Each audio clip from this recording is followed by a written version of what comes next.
وظیفہ بتانے جا رہے ہیں۔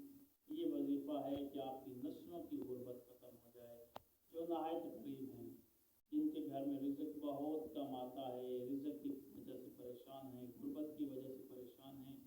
وظیفہ تو وہ کر سکتے ہیں، وظیفہ کریں، انشاءاللہ اللہ تعالیٰ آپ کو رزق عطا فرمائے گا۔ یہ میرا بھی کیا ہوا وظیفہ ہے، اس سے میں نے بھی بہت فائدے اٹھائے ہیں۔ آپ اس وظیفے سے فائدہ اٹھائیں، انشاءاللہ اللہ تعالیٰ آپ کو اس وظیفہ کرنے سے اللہ تعالیٰ آپ کو دولت سے نوازے گا۔